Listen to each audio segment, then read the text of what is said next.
কলা পাতায় রান্না করা মাছ হইতে পারে বা যে কোনো ধরনের খাবার হইতে পারে রান্না করা। এই খাবারের সাথে আমরা সবাই বেশি পরিচিত না। দেখা যায় কি দক্ষিণাঞ্চলের যারা আছে, বিশেষ করে বরিশালের মানুষ, তারা এই খাবারটার সাথে সবাই সুপরিচিত এবং দেখা যায় সব সময় রান্না করে খায়। তো ওদের কাছ থেকে খেতে শিখেছি। আর আজকে আমি আমার এক বোন, যার বাড়ি হচ্ছে বরিশাল, তাকে দিয়ে কলা পাতায় ছোটো মাছ দিয়ে ভাজি করাচ্ছি। কারণ নিজে তো ওইভাবে রান্না করতে পারি না, আমি ভিডিও ধারণ করেছি এবং সে হচ্ছে সব কিছু রেডি করে দিয়েছে।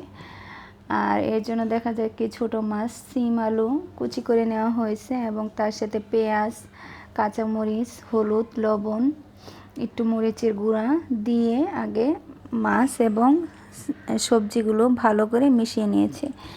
এই যে দেখছেন কলা পাতা, এই কলা পাতাটা একটু তেল ভালো করে মাখিয়ে নেওয়া হচ্ছে এবং এই তেলের উপরে এখন যে মাখানো সবজি এবং ছোট মাছগুলো দেওয়া হচ্ছে। তবে পাতায় মাছ রাখার আগে ভালো করে দেখে নিতে হবে যে পাতায় কোনো ছিদ্র বা ছেঁড়া আছে কিনা। যে সুন্দর করে গুছানো হয়ে গেছে। আর যে তাওয়াটার মধ্যে মাছটা ভাজি করা হবে, এখন সেই তাওয়াটায় মাছটা দিয়ে অল্প আঁচে কড়াই বসাই দেওয়া হলো। আর এখন ঢাকনা দিয়ে কিছুক্ষণের জন্য ঢেকে দিছি। কিছুক্ষণ ঢাকার পরে যখন একটু পানি ছেড়ে দিয়েছে, তখন ঢাকনাটা খুলে ওর মধ্যে অল্প একটু তেল দিয়ে পাতাটা ভালো করে এপাশ ওপাশ ঘুরিয়ে দিয়ে পানিটা শুকিয়ে নেওয়া হয়ে গেছে। যখন পাতার নিচে একটু পোড়া পোড়া ভাব এবং পাতার উপরে মাছের পানি শুকিয়ে গেছে, তখন আমরা আরেকটা নতুন পাতা নিয়ে সেই সবজি এবং মাছগুলো উল্টে নিয়েছি।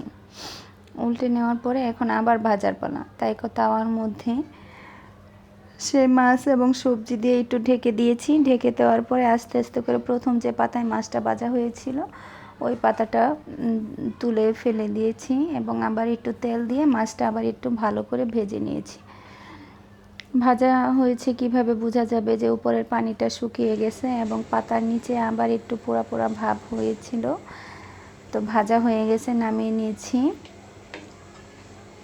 তো এই খাবারটা সত্যি অসাধারণ লাগে।